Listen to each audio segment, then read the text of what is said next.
evening, dear brothers and sisters. I welcome you all to another evening service. And Jesus has been exalted to the highest place, and He has been given the name that is above all other names, that at the name of Jesus every knee should bow in heaven and on earth and under the earth, and every tongue should acknowledge that Jesus Christ is the Lord, to the glory of God the Father. Amen. So we believe that Jesus Christ has been exalted, and Jesus Christ is sitting at the glory of the Father, that is at the right hand of power and glory.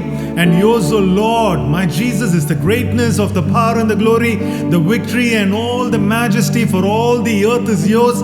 Yours is the kingdom, O Lord, and you are exalted as head over all. And this talks about Jesus Christ, and He has been exalted as the one God over all. Hallelujah. And that's why the psalm's singing, you are my hiding place, my Lord. You will protect me from all trouble and surround me with songs of deliverance. Yes, this Jesus, who is in all greatness and is in power and glory, is protecting us from this world and from all the snares that are in this world. For everyone who is born of the Lord has overcome the world. Hallelujah. This is a victory that Jesus is giving to each and every one of us. And it is the Spirit which gives life unto us, and the flesh will profit nothing. And Jesus is saying that the words that I speak to you are of spirit and of truth. Hallelujah.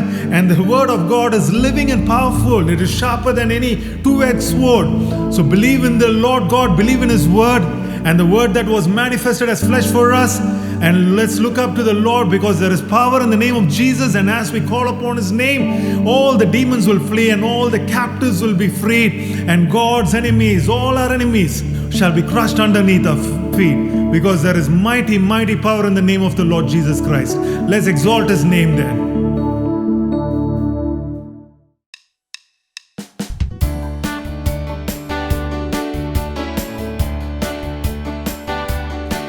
Oh, there is mighty power in the name of Jesus, like a sword in our hands. There is power in the name of Jesus. We believe in His name. We have called on the name of Jesus. We are saved. We are saved at His name. Demons shall flee at His name. Captives are freed, for there is no other name that is higher than Jesus.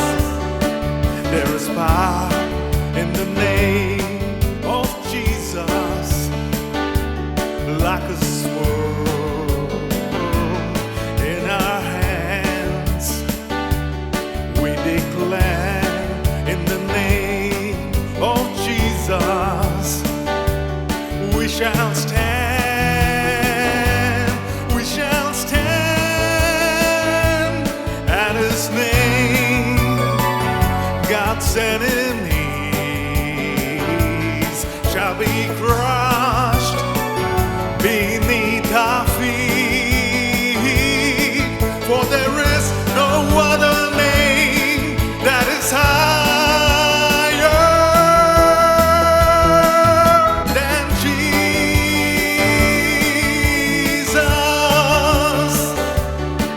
For there is no other name that is higher than Jesus.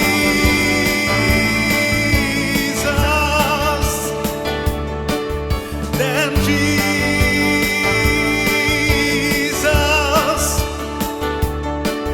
Than Jesus.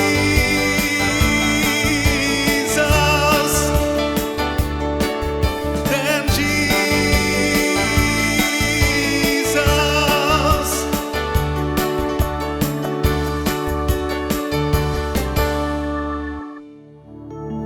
Hallelujah.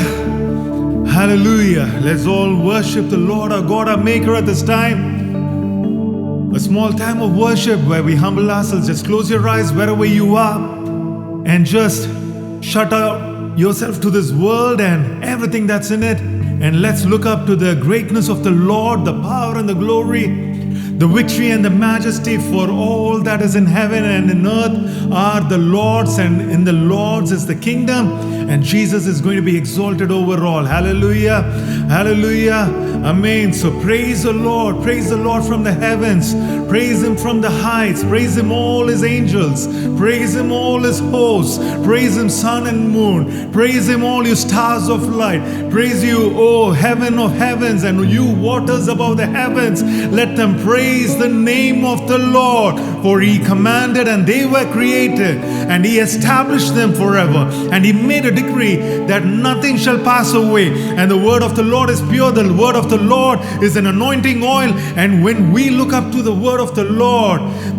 will establish us, because the blessings of the Lord makes us rich, and He adds no sorrow. I repeat, Jesus adds no sorrow to His blessing. Hallelujah. Because the blessings of the Lord are pure, and whatever comes from His hand is absolutely peaceful and will be of everlasting command. It's an everlasting peace, and the Lord at this time wants to honor us with that blessing. And Lord, we surrender ourselves to your presence, Lord Jesus. Lord, we know that each and every new day brings a new challenge to us. And each and every new day, Lord Father, is a day of uncertainty. But Lord, when we look up to your name, and when we search for you, and when we look up to your face, Lord Father, and we see the radiance on your face, oh Lord, the joy that we receive, oh Lord, the anointing and the encouragement that we receive from your word, Lord Father, oh how beautiful they are.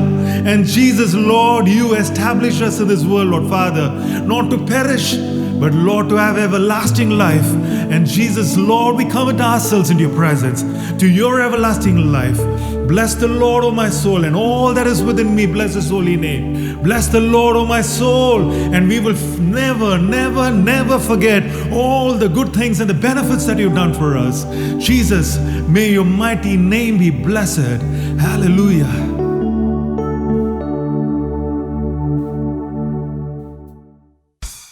Bless the Lord, oh my soul, oh my soul, worship His holy name. Sing like never before, oh my soul, I'll worship your holy name. Bless the Lord, oh my soul, worship His holy name. Sing like never before, oh my soul, I'll worship your holy name. The sun comes up, it's a new day dawning. It's time to sing your song again. Whatever may pass and whatever lies before me, let me be singing when the evening comes. Bless the Lord, oh my soul, oh my soul, worship His holy name. Sing like never before, oh my soul, I'll worship your holy name. You're rich in love and you're slow to anger. Your name is great and your heart is kind. For all your goodness I will keep on singing. 10,000 reasons for my heart to find. Bless the Lord, oh my soul, oh my soul, worship His holy name. Sing like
Thank you, Jesus. Thank you, Lord, for this time of worship that you've given unto us. Lord, may your name be exalted. Blessed be your name, O Lord. Blessed be your name above all other names. And Lord, everything that is in heaven and in earth and under the earth will bless your name and will exalt your name. And my Jesus, and at the end of days there will be one Lord and there will be one name. And my Lord, you will be Lord over all. Christ is in all. Thank you. In Jesus' mighty name, I pray.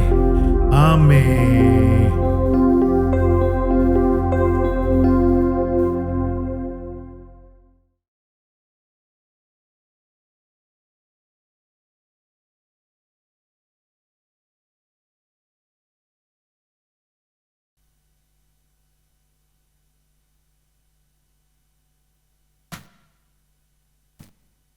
Today's Bible reading is taken from John chapter 1, verse 29 to 34. The next day, John saw Jesus coming toward him and said, "Behold, the Lamb of God who takes away the sin of the world. This is he of whom I said, 'After me comes a man who is preferred before me, for he was before me.' I did not know him, but that he should be revealed to Israel. Therefore I came baptizing with water. And John bore witness, saying, 'I saw the Spirit descending from heaven like a dove, and he remained upon him. I did not know him, but he who sent me to baptize with water said to me, Upon whom you see the Spirit descending and remaining on him, this is he who baptizes with the Holy Spirit. And I have seen and testified that this is the Son of God.'" Amen.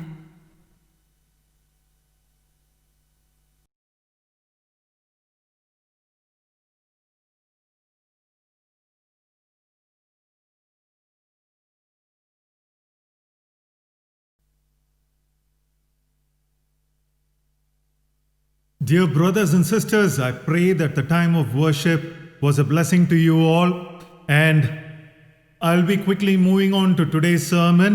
And we are following up on the previous 2 weeks' sermon. So if you haven't checked it, please go to our description box where you'll find the links for it. Or better still, go to our playlist, search for these videos, because I'm telling you, here lies the wisdom and knowledge of God. Because in the knowledge of the mystery of God, both of the Father and of the Son, lies the wisdom, lies all the treasures of the wisdom and knowledge of men. Hallelujah.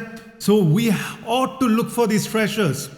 So let us not be slack, or let us not take it with a kind of a lethargic nature, but this is very important, that we understand the name of the Lord, that we understand that the Lord is one God, and then with that understanding, to be baptized in the name of Jesus Christ is the most important thing, because that is where you become clothed. That is where you put on the name of Christ, and that is where you become a part of the church of Philadelphia and come out of the church of Laodicea, and you have overcome.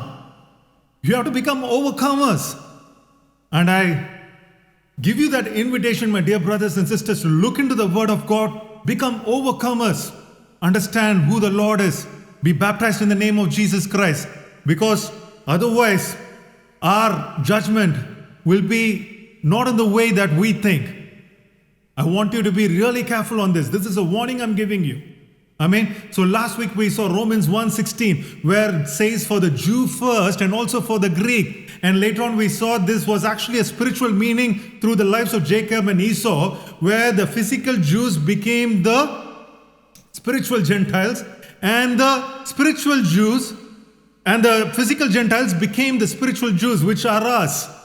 Amen. And I also picked up this verse because this verse is interpreted by many doctrines written by men as a verse that mentions two saviors with two forms of salvation, and hence there are two baptisms, one in the name of the Father, Son, and the Holy Spirit, and one in the name of Jesus Christ.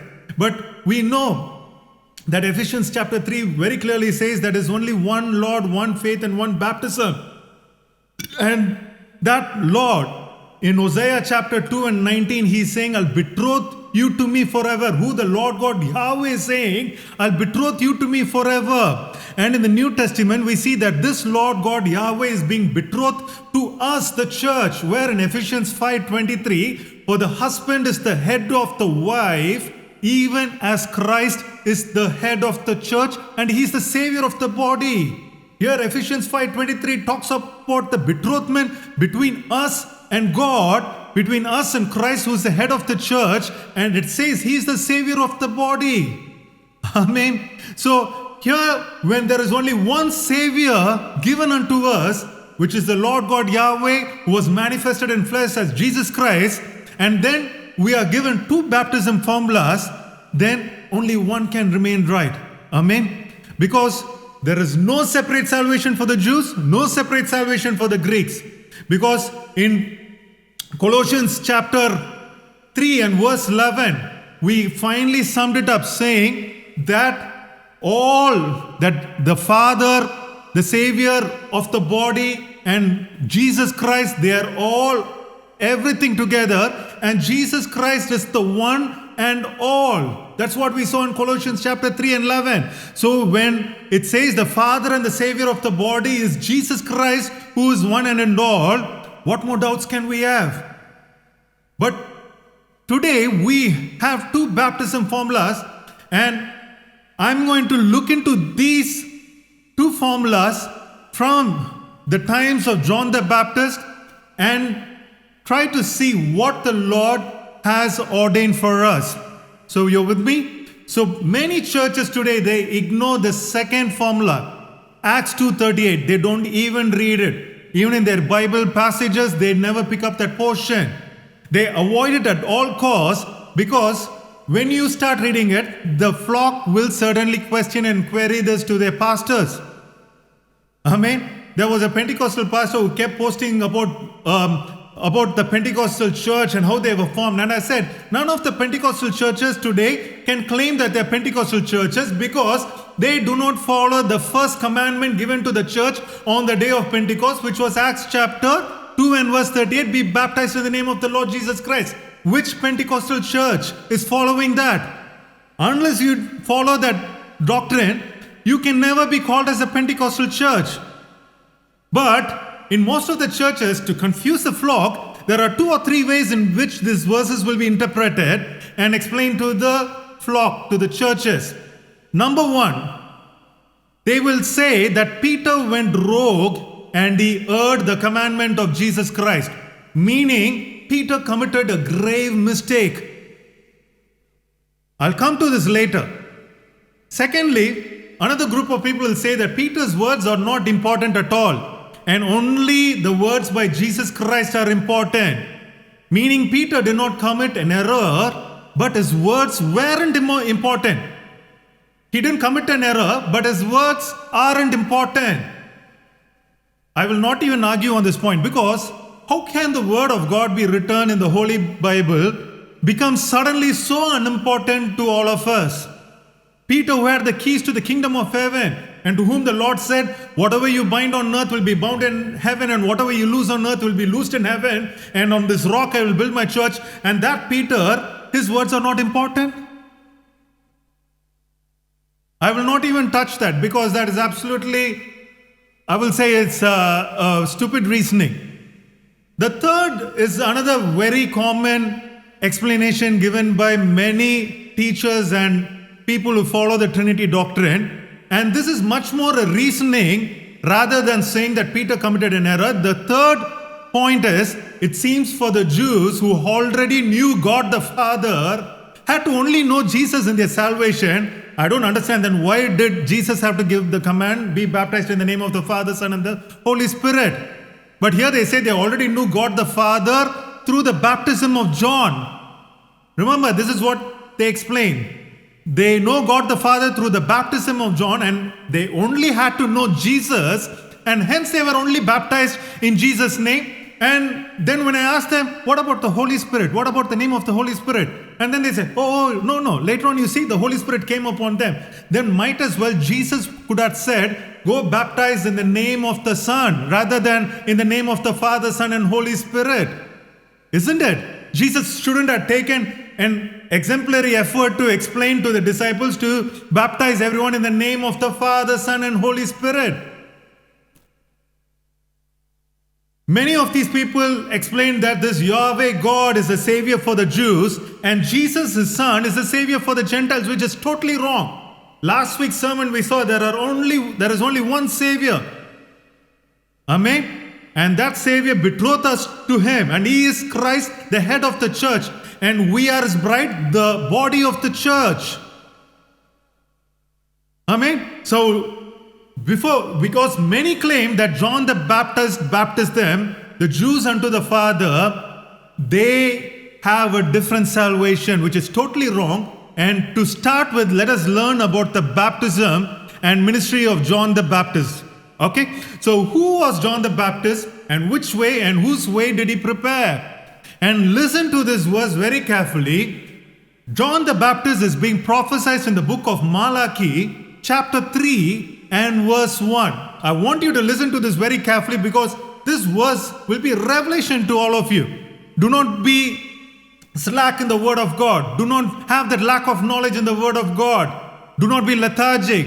Do not be careless. But here the word of God says, behold, I send my messenger, and he will prepare the way before me, and the Lord whom you seek will suddenly come to his temple, even the messenger of the covenant in whom you delight. Behold, he is coming, says the Lord of hosts. Hallelujah. Amen. Hallelujah. I'm going to split this verse into 3 parts. Now the first part, be very attentive. What does it say? Here it says, behold, I send my messenger. Who's talking here? The Lord God Yahweh, the Father God. And he is proclaiming that he will send his messenger, my messenger, and he will prepare the way before me. Get this very clear. And he will prepare the way. Whom does it talk about? This messenger talks about John the Baptist. And he will prepare the way before me. Who? The Lord God Yahweh is saying this. Amen. Let your eyes be open. And the second part of the verse, and the Lord whom you seek will suddenly come to his temple. Hallelujah. Now, whom and what does this portion of this verse talk about? Let's be very careful. Many people will assume that this talks about the Lord Jesus coming to the house of God. But Jesus did not come suddenly to the house of God. In fact, we read that he was there when he was 12 years old. Jesus did not make a sudden entry into the house of God and he appeared to all the Jews and before all men. No. Here it says that the Lord whom you seek, that means the Lord whom you seek is the Messiah, will suddenly come to his temple. So you have to understand, what does this temple mean? Now many confuse this with the house of God. But no, here the temple does not mean the house of God or a church or any structure, but the temple means the body. 1 Corinthians 6:19. Do you not know that your body is the temple of the Holy Spirit who is in you, whom you have from God? 1 Corinthians 3:16 says, do you not know that you are the temple of God and that the Spirit of God dwells in you? 1 Corinthians 3:17, if anyone defiles the temple of God, God will destroy him. John 2:19, Jesus answered. Here Jesus himself was saying, destroy this temple and in 3 days I will raise it up. So what does this temple talk about? It denotes the body of Christ. Hallelujah. This temple talks about the body of Christ, the flesh. So what does this verse signify? What is this verse where it says, the Lord whom you seek will suddenly come to his temple? What does this verse mean? It signifies, listen very carefully, it signifies the baptism of Jesus Christ. Hallelujah. It signifies the baptism of Jesus Christ. Because here it is talking about the messenger who will prepare the way for the Lord God Yahweh, and the Lord, the Messiah whom you seek, will suddenly come into his temple. And what we see is the Holy Spirit descending upon the flesh, Jesus Christ, upon the temple. Jesus Christ when Jesus was baptized by John. Amen. So Luke 3:22 very clearly says, and the Holy Spirit descended in bodily form like a dove upon him. Amen. The Holy Spirit descended in bodily form. This is where the Lord whom you seek will suddenly come into his temple. This is talking about John the Baptist. Now, who's the Holy Spirit? It is none but the Lord whom we seek as a Messiah who will come into his temple. So, who's that Lord who's coming into his temple? None other than the Holy Spirit, who in bodily form, like a dove. It didn't look like a dove, it just resembled a dove. It came upon him, and this was a testimony given by John the Baptist. Nobody else saw it, only John saw it, so that he may believe that he is the sent Messiah. Amen. The Lord himself came in a bodily form as per the prophecy in Malachi, and he descended on the flesh prepared to be his temple.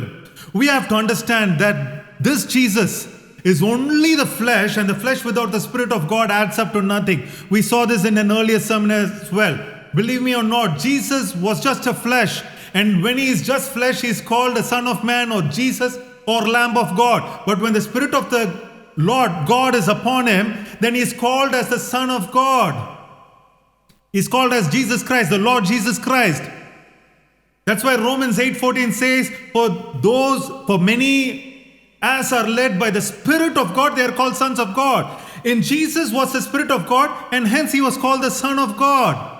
Many people wrongly believe that Jesus Christ received the Spirit of God only when he was baptized. Remember, he was conceived by the Holy Spirit, which is the Spirit of God in his birth itself.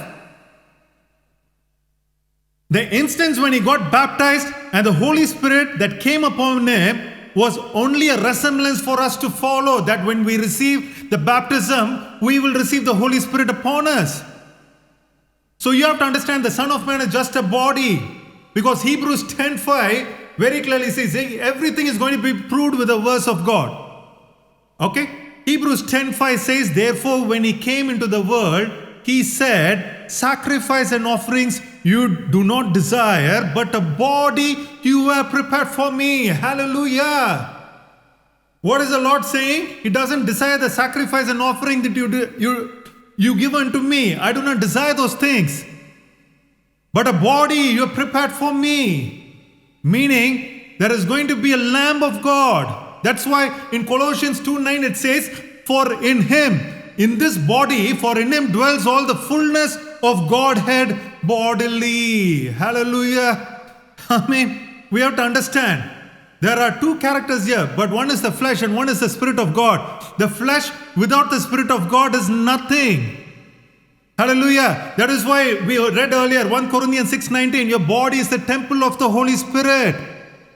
Yes, Jesus, the flesh of Jesus is a temple of the Holy Spirit. 1 Corinthians 3:16 says that you are the temple of God and the Spirit of God dwells in you. And to sum it up, John 6:63 says, it is the Spirit who gives life, the flesh profits nothing. Hallelujah. The Spirit gives life. So without the Spirit, the flesh has no life. It can profit nothing. Get a hang of all these verses. Don't think that this is a tough doctrine. But this is very important for us to understand that this Jesus Christ is the temple, is the flesh of God, and the Spirit of God came upon him. In Malachi 3 it says that the Lord came upon him suddenly, upon the temple suddenly. So who's the Holy Spirit that came during the baptism of John upon Jesus? None but Jesus Christ himself, the Lord. Yes, you may ask me, the Lord was already there, there's the Holy Spirit. Yes, this was a vision given unto John the Baptist,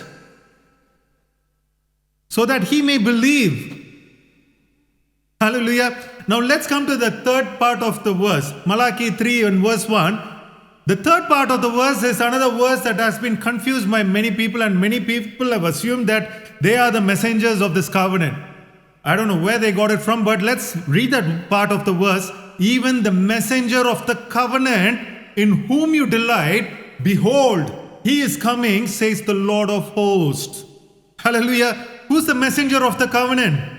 Now many will be confused to whether this talks about Jesus or John the Baptist, because the first verse, the messenger, talks about John the Baptist.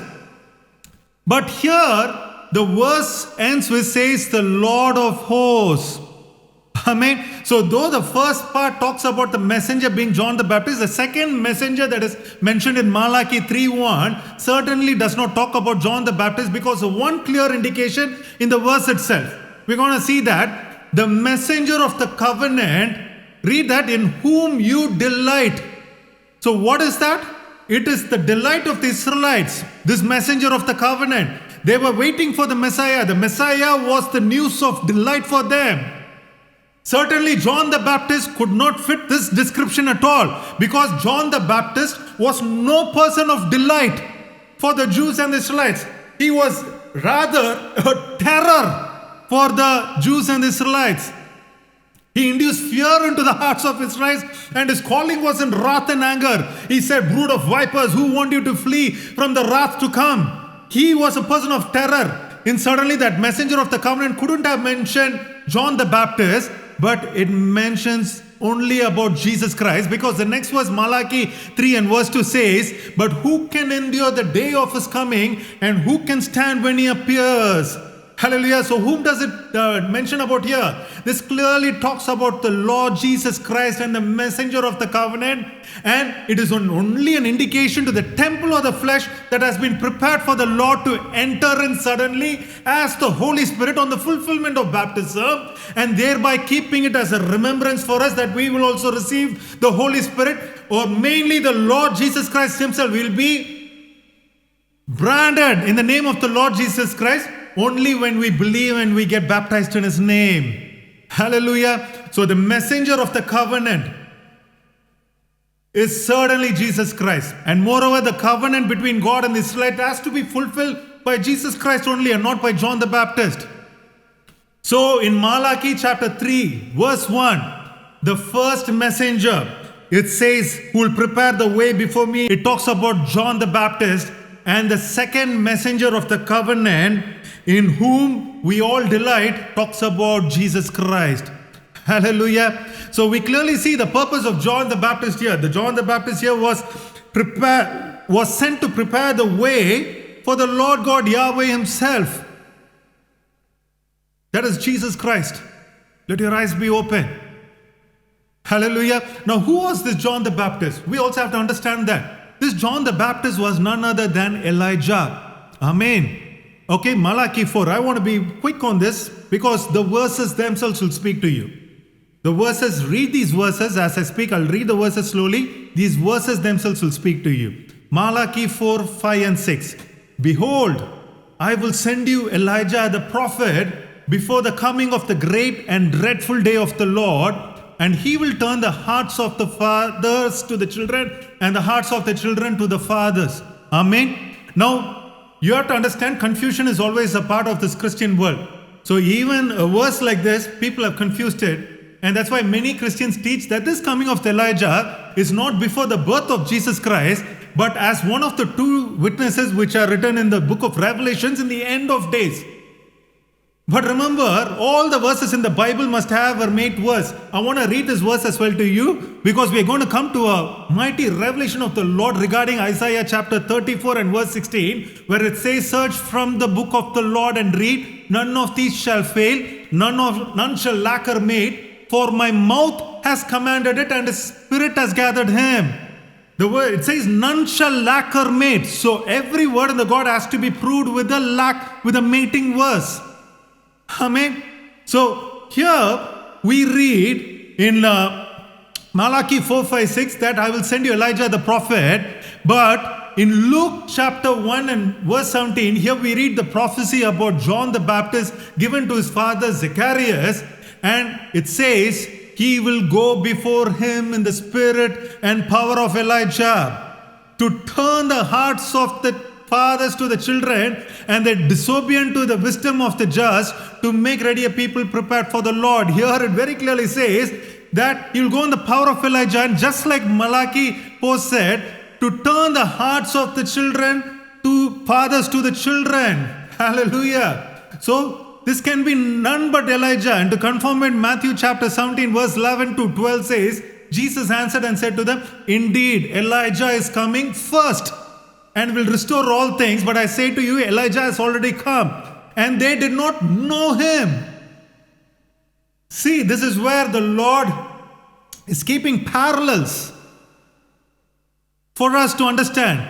The same way how the Israelites did not know that this John the Baptist was Elijah, similarly, they did not know that this Jesus Christ was the Lord who suddenly came into his temple, and that he was their promised Messiah. Amen. Because John the Baptist hid from the Israelites that he was the spirit of Elijah. Similarly, how Jesus hid from the Israelites that he was a Messiah and the Spirit of God had rests upon him.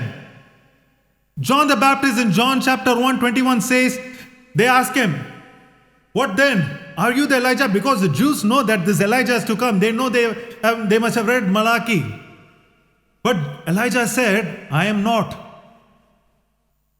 I don't know whether Elijah said it in ignorance or whether Elijah said it to hide, but Elijah hides the fact that, John the Baptist hides the fact that he is the spirit of Elijah. Similarly, Jesus also hid from the Israelites that he was a Messiah. John 10:24, people are asking, if you are the Messiah, tell us plainly, but Jesus never opened his mouth.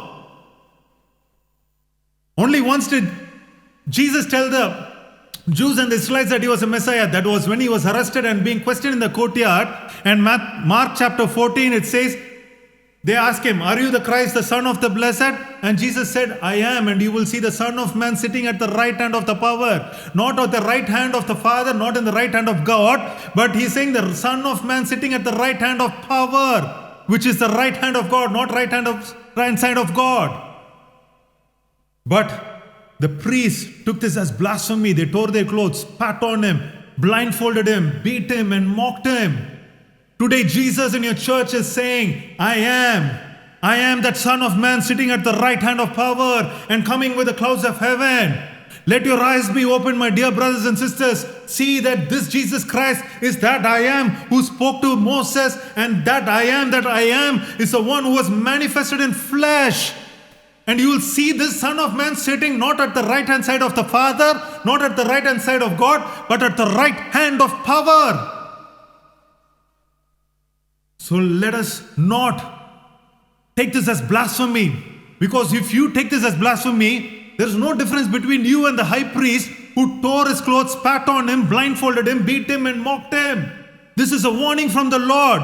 In the last days, you have to understand, I am that I am is Jesus Christ, who was, who is, and who is to come. Amen. So let us come back to John the Baptist. What was the purpose? Thirdly, I'm going to talk to you about the purpose of John's baptism. Now, you have to ask these questions within yourself. Was this just a baptism of repentance? Was it a permanent baptism or a temporary baptism?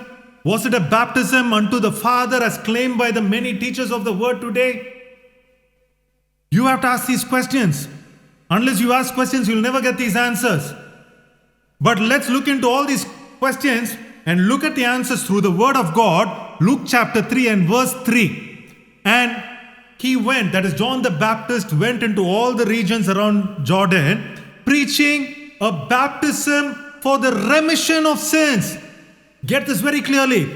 He was preaching a baptism of repentance for the remission of sins. That's why Luke chapter 1 and verse 77 says, this baptism was to give knowledge of salvation to his people by the remission of their sins. But we all know that for the Jews, remission of the sins was only through a sacrifice before the Holy Tabernacle. So how can John the Baptist baptize Israelites for the remission of sins even before the days of the Messiah? But here is where you need to understand with your spiritual eyes that the authority given to John the Baptist in Paul's testimony, where he writes in Acts chapter 19 and verse 4. Listen to these verses very carefully. Then said Paul, John verily baptized with the baptism of repentance, saying unto the people that, listen to this, that they should believe on him which should come after him. That they should believe on him who should come after him. So John's entire baptism was upon the repentance and remission of sin, saying unto the people that they should believe on the Lord Jesus Christ who should come after him, that is on Christ Jesus. Hallelujah. John baptized the remission of sins in the name and knowledge of him who should come after him, which is Jesus Christ. Then how can we say that John baptized the Jews and the Israelites in the name of the Father? How can your theory hold good for this verse? Many people say Acts 2:30, Peter baptized them in the name of Jesus Christ because John had already baptized them unto the Father. No, here John is baptizing them that they should believe on him who should come after him. And in Luke chapter 1:77 it says, to give knowledge of salvation to his people. It's only the knowledge of salvation, not the salvation itself. Hallelujah. May your eyes be open, my dear brothers and sisters. Now if John was baptizing into the remembrance and the belief of the yet to come Messiah, who is Jesus Christ, then another question might pop into all of us. Was the baptism of John the Baptist a permanent baptism? No, it wasn't. That is why in Mark chapter 1 and verse 8 it says, John himself is saying, clearly, get this clear, I indeed baptized you with water, but he will baptize you with the Holy Spirit. He's mentioning another baptism. He will come and baptize you again with the Holy Spirit. Similarly, Luke 3:16 says, John answered, saying to all, I indeed baptized you with water, but there's coming one after me. He will baptize you with the Holy Spirit and fire. Hallelujah. There is another baptism that John is clearly mentioning here. And that baptism will be accompanied with the Holy Spirit and fire. You have to look that this is the example and pattern that the Lord Jesus Christ himself has left for us to understand that the Spirit of God will rest upon us just like it happened for Jesus only after our baptism. That is why we see in Malachi chapter 3 that the Holy Spirit is the Lord Jesus Christ himself suddenly descending on the temple. This Holy Spirit is Jesus Christ himself. John 14:18 says that I will not leave you as orphans, I will come to you. Who Jesus is saying, I will come to you. How will he come to the disciples again? The form of the Holy Spirit. John 14:17. But you know him, for he dwells with you and will be in you. He talks about the Holy Spirit. You know him, he dwells in you. That is, dwells, literally dwelling with you. And Jesus is saying, and will be in you. This is a person whom Jesus is saying you already know. Who can it be? Jesus Christ. Amazing revelations that Jesus is the Holy Spirit. And he said figuratively that there will be another helper sent to you. But you also have to look into it. There will be another helper sent in the name of Jesus. John chapter 14 and verse 26. How can you ignore it? Many people, they come and just tell me, this is the one thing they can find about the Holy Spirit. There will be another helper sent to you. It says another helper. But he says this another helper is none, but he's going to be sent in the name of Jesus, meaning he's Jesus Christ himself. It is a complex mixture of figurative language and straightforward truths. If you're not a believer of this figurative language of Jesus, you can never understand its truth and might never come to a conclusion that the Bible, you'll never understand this truth, and you might have to come into a conclusion that the Bible contradicts itself. That is what is happening in the Christian world today. One of the contradictions we saw was who raised Jesus from the dead. 2 weeks back, please check the cards or please check the playlist. Listen to that sermon. So if John is saying that we need to be baptized again with the Holy Spirit, that is in Mark chapter 1 and verse 8, that he will baptize you with I baptize you with water, but there's a person coming, he'll baptize you with the Holy Spirit. That means that the Jews were baptized into the knowledge of Jesus Christ only, rather than the name of the Father or into the Father or with the Father or whatever it is. And it is only for the purpose, Luke 1:77, to give knowledge of salvation to his people. Not salvation, the knowledge of salvation. It is only a sign for the things to come. Hallelujah. We know by this that Jesus baptized them into the knowledge of him who was to come after him, and hence this will only mean a temporary salvation or a temporary baptism. Not in the name of the Father, but in the name of the remembrance of the soon to come Messiah, that is Jesus Christ. Let us not miss out on this vision of the Lord. Now you should start to understand that there is much more weightage to the words Peter preached in Acts chapter 2 verse 38. Don't forget it. That is the only thing that can save you. That is the only message given to the church for the remission of your sins. Hallelujah. It is very important, because unless we receive that remission of sins, we cannot become children of God. Yes, John chapter 1 and verse 12 says, but as many as received him, to them he gave the right to become the children of God. To whom does he give the right to become the children of God? To those who believe in his name. To only those who believe in his name, the Lord God is giving them right to become the children of God.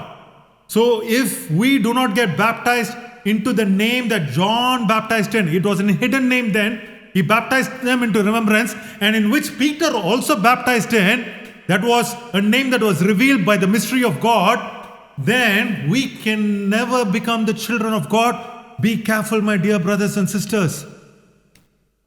That is why it is written in Psalms chapter 25 and verse 11, for your name's sake, O Lord, pardon my iniquity.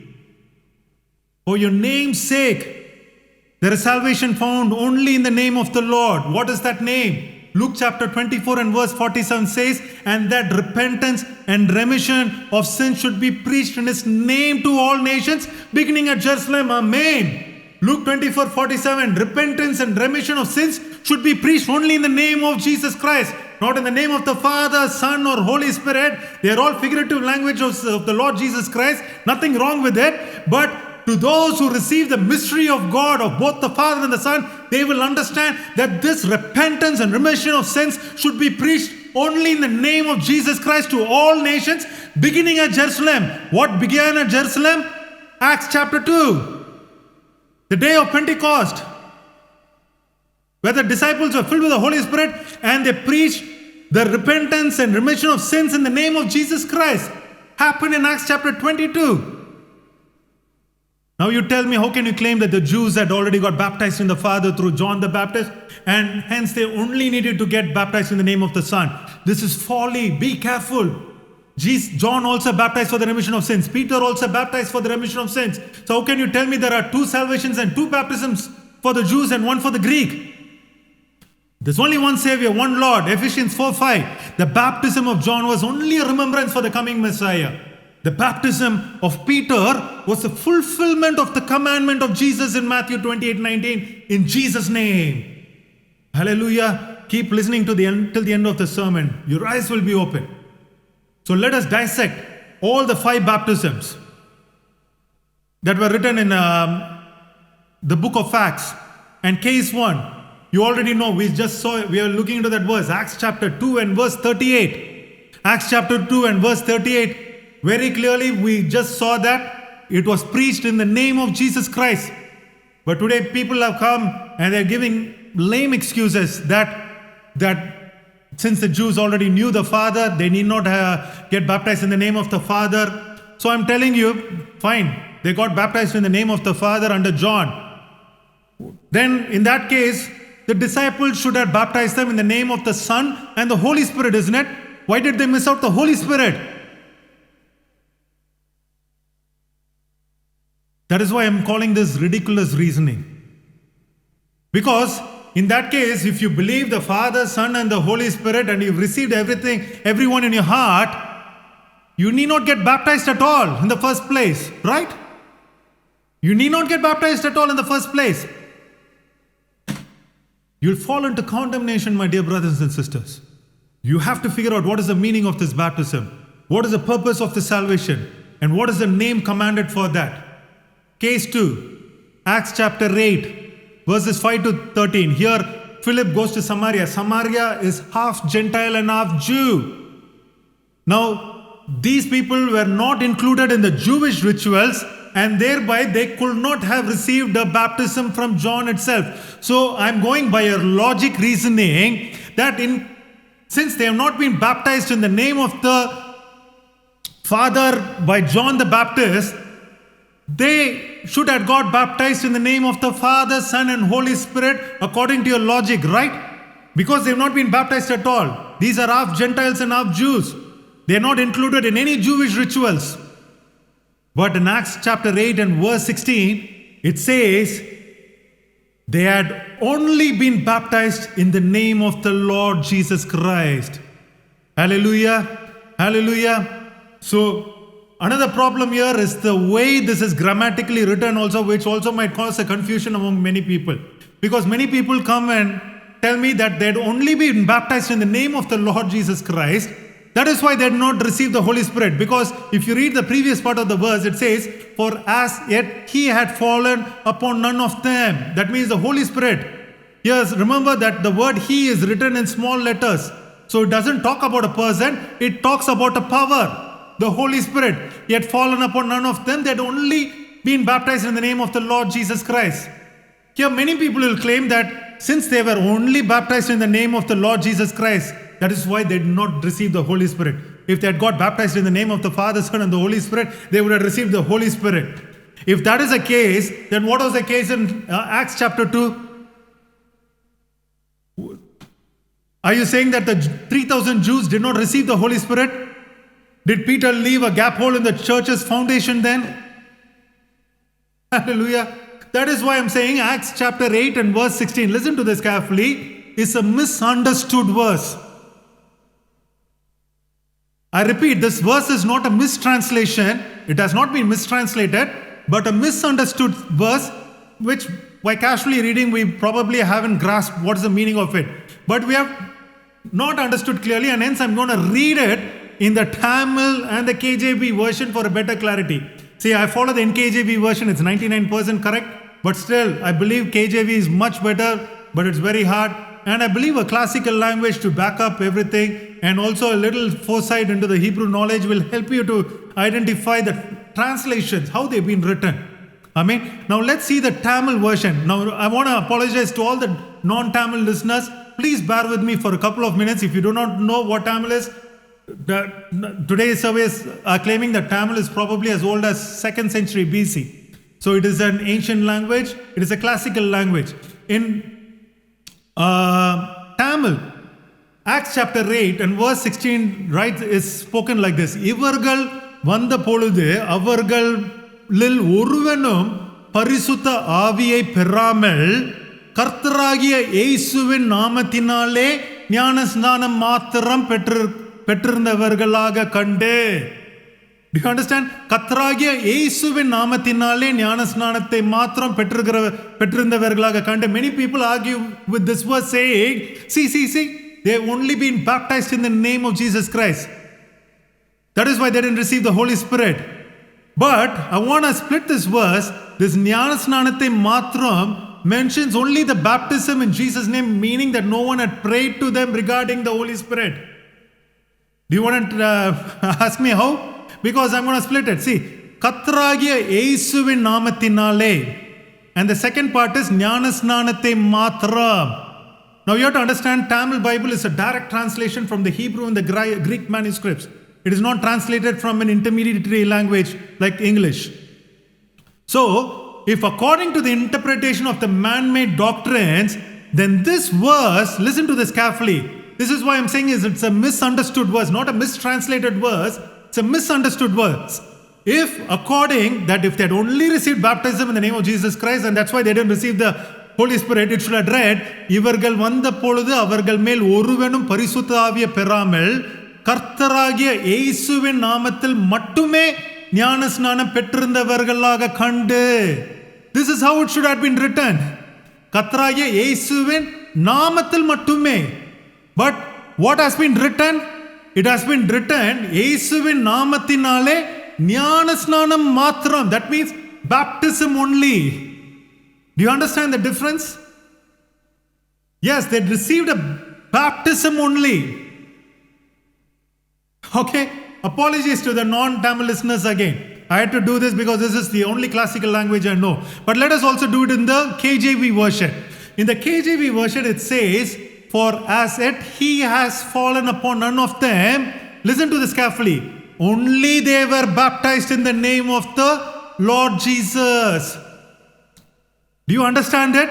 Because if it had to be according to your logic that they were only baptized in the name of the Lord Jesus Christ, that's why they weren't baptized, it should have been written like this, that they were baptized only in the name of the Lord Jesus. But it's not written in that way. It is not written only in the name of the Lord Jesus. Only they were baptized in the name of the Lord Jesus. Meaning, only they were baptized in the name of the Lord Jesus. Meaning there's something more to it.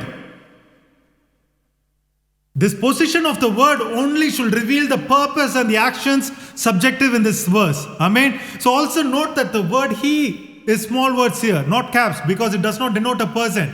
In English, it should read that only being baptized, simply being baptized. You can find in many translations it has been written in that way, but in NKJV it wasn't written in that way.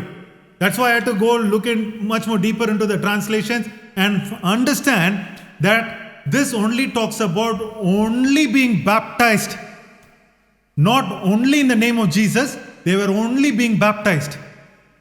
Amen. So there's a very big difference there. So what was the shortage found in this verse? Because it says that they were baptized in the name of the Lord Jesus Christ. So what was the shortage? Why didn't they not receive the Holy Spirit?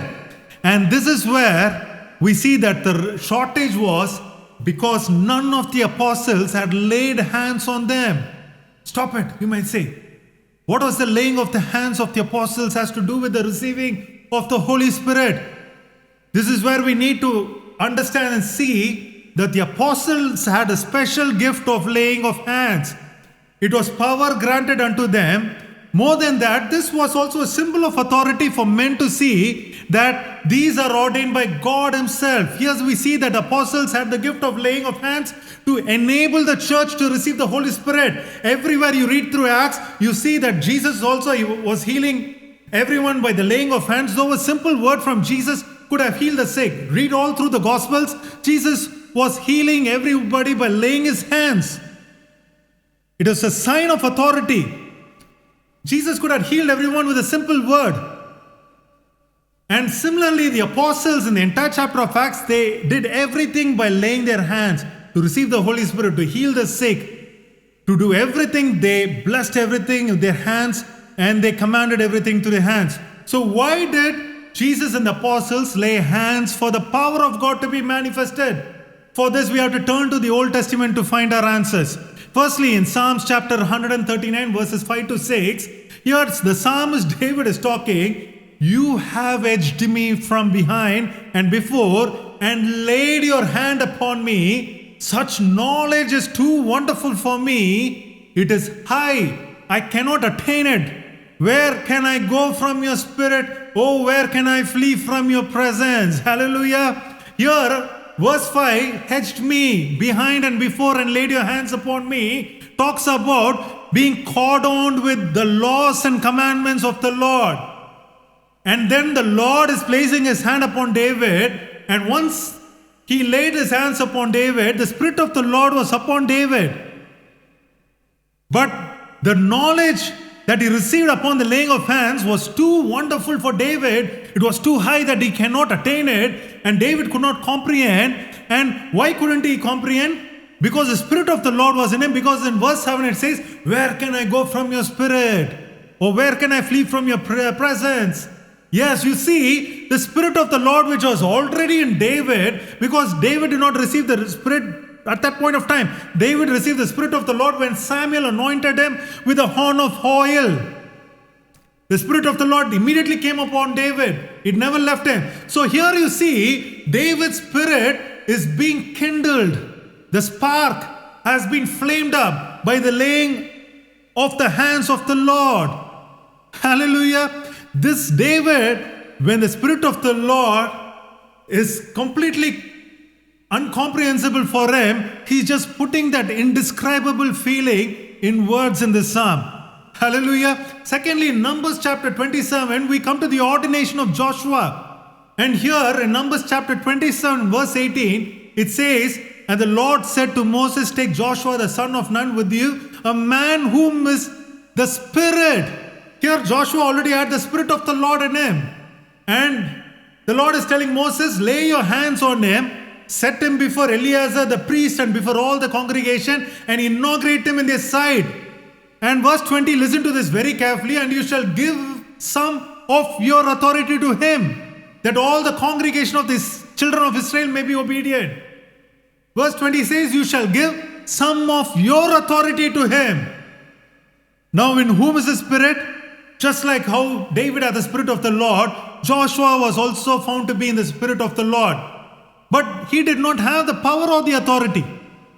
He had the Spirit of the Lord in him, but he did not have the power of the authority. So when Moses laid his hands on him and made him as a symbol of authority before the priest, the congregation, and all the Israelites, and then the verse 20 says, the Lord is saying, give some of your authority to him now. Now I'm asking, how can a man, Moses, give authority to Joshua? Moses can share some of the responsibilities with Joshua, but not the authority of God. Because what is written between the hidden lines here is the Lord God himself is going to give the authority to Joshua, and not through Moses' own will or authority or through Moses' hand, but he's using Moses as a symbol of authority, that through Moses the Spirit of the Lord will kindle the flame in the heart of Joshua. Hallelujah. Because Moses is a man with no authority. For proof, you have to read Numbers chapter 16. Here there is a rebellion against Moses, and after the rebellion gets over, Moses intercedes, and Moses is saying, and Numbers chapter 16 and verse 28, Moses is saying, by this you shall know that the Lord has sent me to do all this work, for I have not done them of my own will. So here Moses is claiming, it is not because of my hands, not because of my authority, not because of my power, but I have done all the works through the Lord, because the Lord has sent me to do all these works. I have done nothing of my own will. So how can this Moses give this authority to Joshua? It is nothing but the Lord God, through the works of Moses and through the hand of Moses, is laying his hands on Joshua as a symbol of authority for all men to see that this is clearly an act of Moses bestowing the authority and power of the Lord God, Yahweh himself, upon Joshua. And by doing so, the power of God rested upon Joshua. Hallelujah. Hallelujah. And this is the same symbol of authority that the Lord Jesus Christ is giving it to his apostles as well. The authority and power that will be granted to whom they lay their hands upon. And this is where Paul is also instructing Timothy not to forget this power bestowed upon him through the laying of Paul's own hands. Yes, Paul had laid his hands on Timothy, and Paul is reminding Timothy, see, I've already laid your hand upon you, and because I laid your hand upon you, 2 Timothy chapter 1:16, I remind you to stir up the gift of God, which is in you through the laying of my hands, Paul's hands. Amen. So what is it? The Spirit of the Lord already came upon them. Acts 2:38. Once you were baptized, the Spirit of the Lord came upon them. But the power and authority, the Lord, through a symbol of authority, through the apostles, just like how we did to Moses and to Joshua. He is stirring up the gift of God by the laying of our hands. See, it is just a spark. The Holy Spirit came upon us, just a spark. But we have to stir up. It has to become a flame. And that will only happen through the laying of hands by the apostles and the chosen people of God. Not by every pastor, not by every messenger, not by every preacher. Only by the chosen people of God. And not only that, this is also to prove that this is no mean authority, because Paul is also advising Timothy not to be hasty in the laying of hands. Yes, he's saying, Paul did not go and tell Timothy, go lay your hands on everything and everything will be healed. No. He's saying in 1 Timothy chapter 5 and verse 22, do not lay hands on anyone hastily, nor share in other people's sins. Keep yourself pure. Yes, such great is the warning that laying hands on a sinner is likened to sharing in other people's sins. And by this unlawful laying of hands, we can lose our purity. The people who are ordained by God can lose their purity. So we must understand how much power and authority has the Lord Jesus Christ stored up for us, for the rightful messenger of the Lord, in the laying of hands. Amen. The churches had their doubts, just like today. In the power and authority of laying up of hands, they had their doubts. Yes. Why? Only when the apostles lay their hands, and only when people chosen by the Lord lay their hands, does the power of the Lord, which is a spark in us, with the Spirit of the Lord, which is a spark in us, become a flame. But Paul is dismissing all these as elementary charges.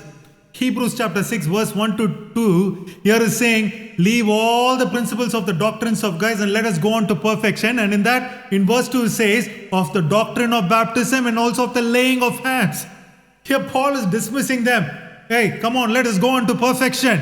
Let us not keep discussing about this dead works and faith and doctrines of baptism, laying on of hands, because those days the doctrine of baptism was to baptize in the name of Jesus Christ. All the other doctrines of baptism which you follow today are all heresies. That is why Paul is dismissing them. The doctrine of baptism in Jesus' name, the laying of hands to bestow upon the authority and the power of God. Let us all leave this and let us move on to perfection.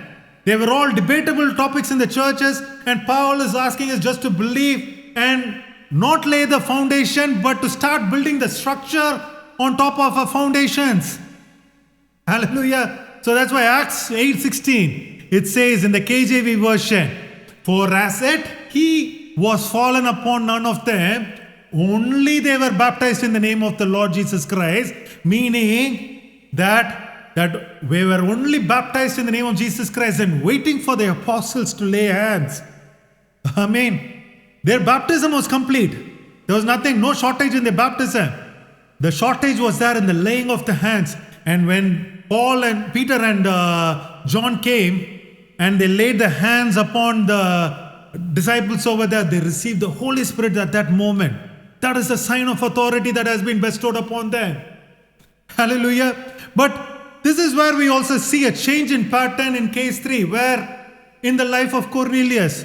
Here Cornelius was a God-filled man, but he was a Gentile. But his entire family accepted Jesus because through a dream he was instructed to call Peter, and Peter came, visited him, and according to the logic of your doctrines, if Cornelius is a Gentile, he has not been baptized in the name of the Father, the Son, or the Holy Spirit. So in which name should Cornelius and his family should have been baptized? Cornelius and his family should have been baptized in the name of the Lord, in the Father, Son, and Holy Spirit. But in Acts chapter 10 and verse 48 it says, and he commanded them to be baptized in the name of the Lord. The name of the Lord is the Lord Jesus Christ. Amen. Now here the difference is, the earlier case we saw that at Samaria, only after baptism and after a long time, when the apostles laid their hands, the Holy Spirit came upon them. But here in Cornelius' family, we see that the Holy Spirit came upon Cornelius' family even before they got baptized. What was the reason for it?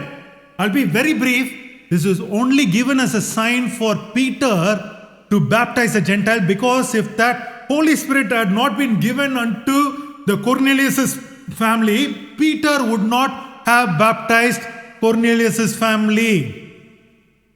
For him, the falling of the Holy Spirit on Cornelius' family was an eye-opener, because he had already received a vision, but he did not understand the vision. But now he saw the Holy Spirit falling upon the Cornelius' family, and that's why in Acts chapter 10 and verse 47, he's saying, can anyone forbid water that these should not be baptized who have received the Holy Spirit just as we have? Yes, this was a sign given to Peter. That is why the Holy Spirit came upon them even before Peter or John could have laid their hands upon them. And Peter is also proclaiming his testimony to the rest of the apostles regarding the Cornelius' family later in Acts chapter 11, where in Acts chapter 11 he says, therefore God gave them the same gift as he gave us when we believed on the Lord Jesus Christ.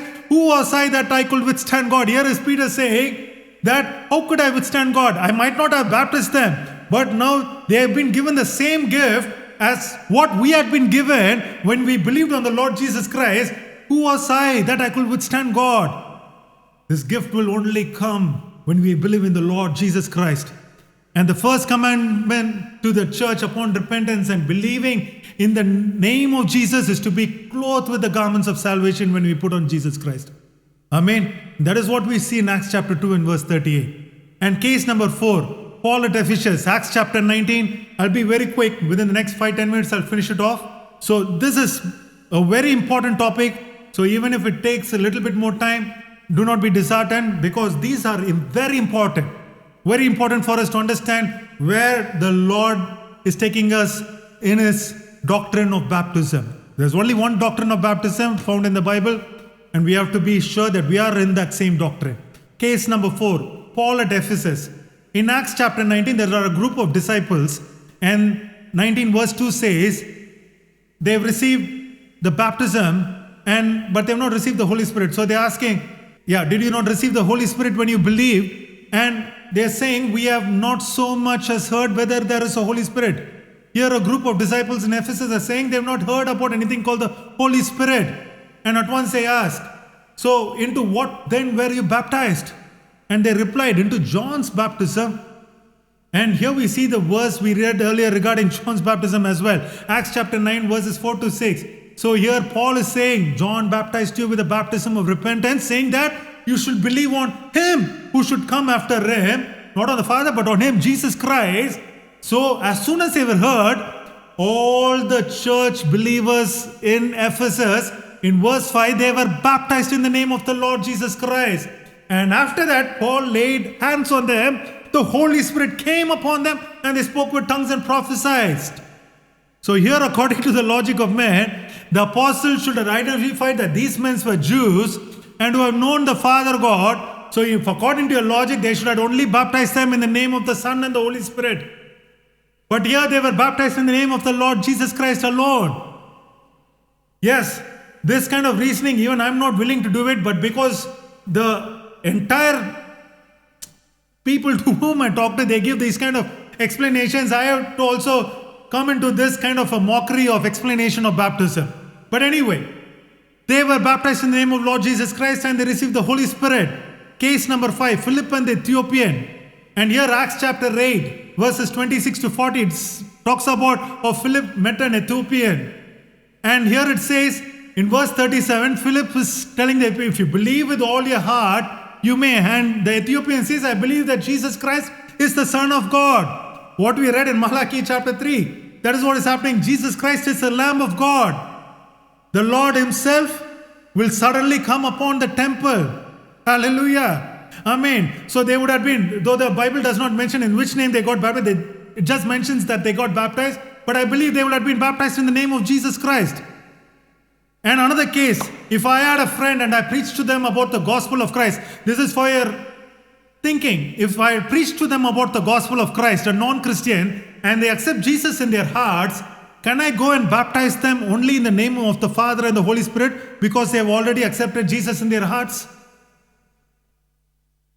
These are the kind of lame reasonings that the entire church all over the world gives for baptism in Jesus' name. That is why Acts chapter 2:38 is becoming a mockery, because if you are allowed to pick and choose the name of the Father, Son, and Holy Spirit as we please, then we will fall into condemnation. Beware. I'm telling this in pain, because many church-going believers have proposed to me this blatant idea of being baptized either together or individually or in the name of the Father or in the name of the Holy Spirit. Many church people have actually told me. They say this is the interpretation of Jesus' command in Matthew 28:19. You have to be very careful, because there are no two baptisms commanded in the Bible. Amen. Because I'm going to sum up all these baptisms together. Acts chapter 2. The Jews were baptized. Listen to this very carefully. The Jews were, all the baptisms I'm going to put together. Acts chapter 2. The Jews were baptized. 3,000 people are baptized in the name of Jesus Christ. Acts chapter 8. The Samaritans were baptized, half Jews and half Gentiles. They were baptized in the name of Jesus Christ. Acts chapter 8. The Ethiopian, believing that Jesus was the Son of God, that meaning that Jesus was the Lamb of God, got baptized, probably in the name of Jesus Christ. Acts chapter 10. Cornelius and his household were baptized in Jesus' name. Acts chapter 19. The group of believers from Ephesus were baptized a second time in the name of Jesus Christ after receiving a first baptism in John's baptism, which was in the remembrance to the coming Messiah and also for the remission of their sins. They were baptized in the name of Jesus Christ. Romans chapter 6 and verse 3 says, "Or do you not know that many of us were baptized into Jesus Christ, were baptized into his death?"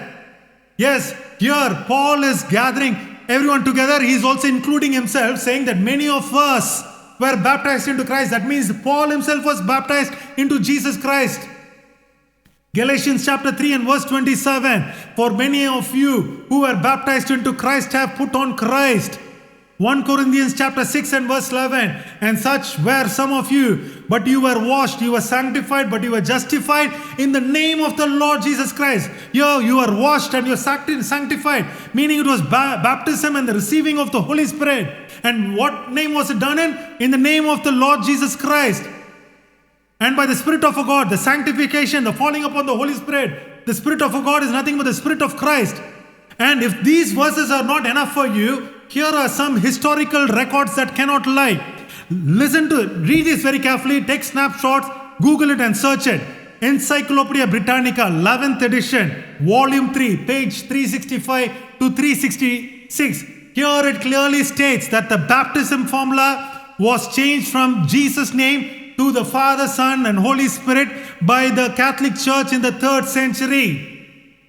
Hastings Encyclopedia of Religion, volume 2, page 377.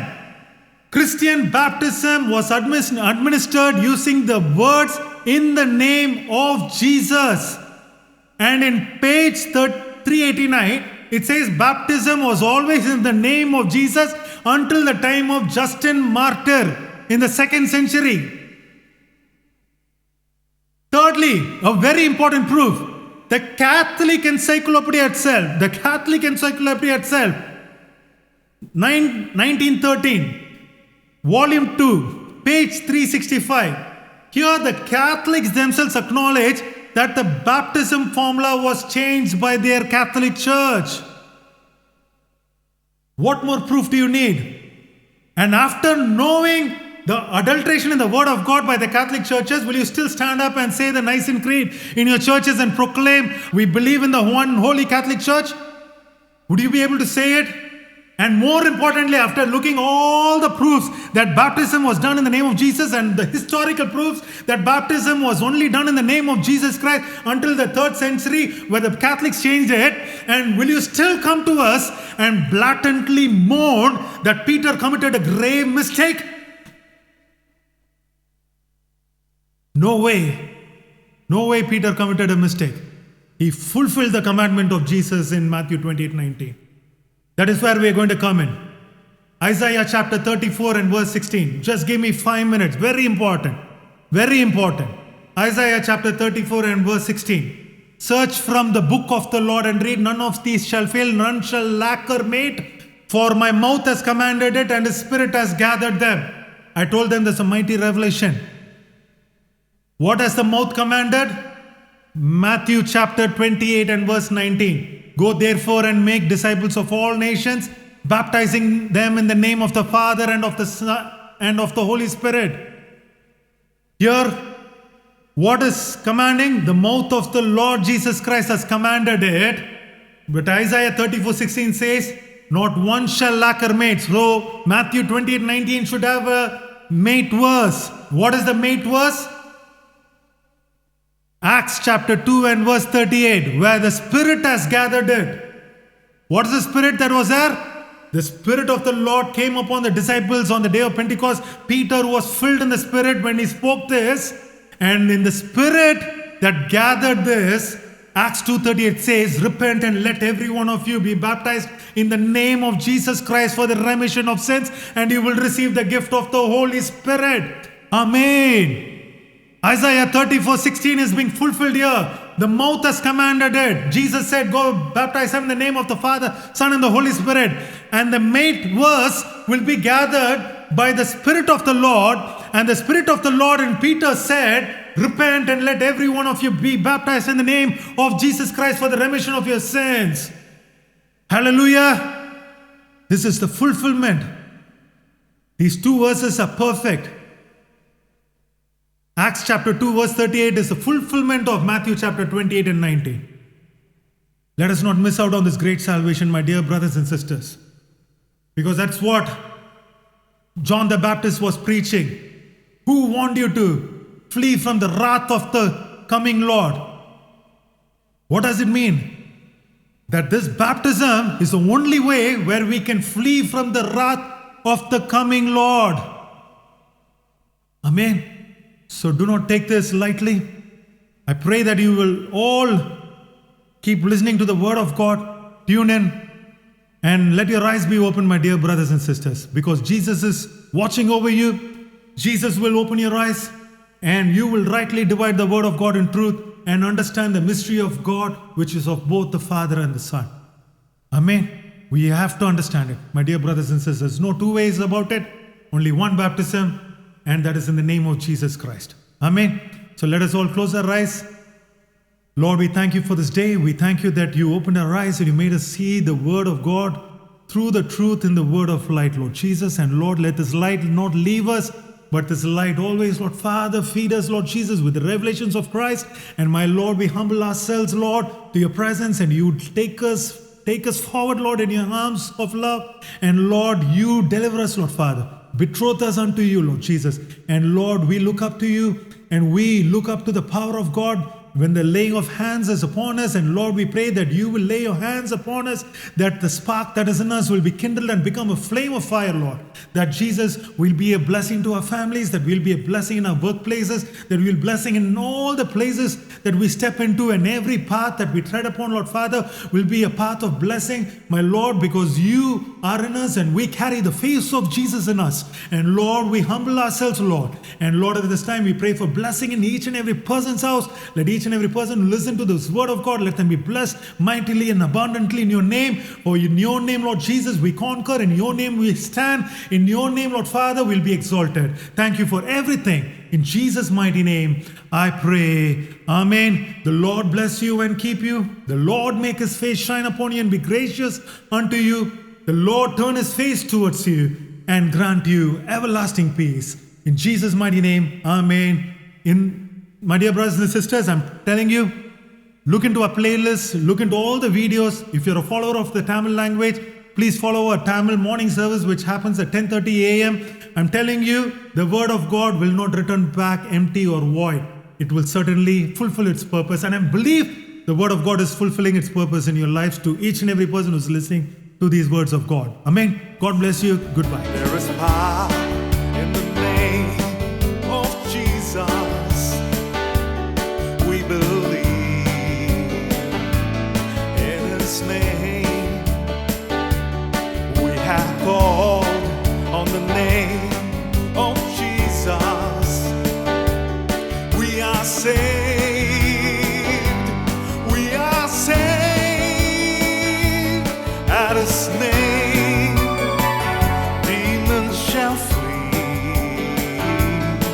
at his name.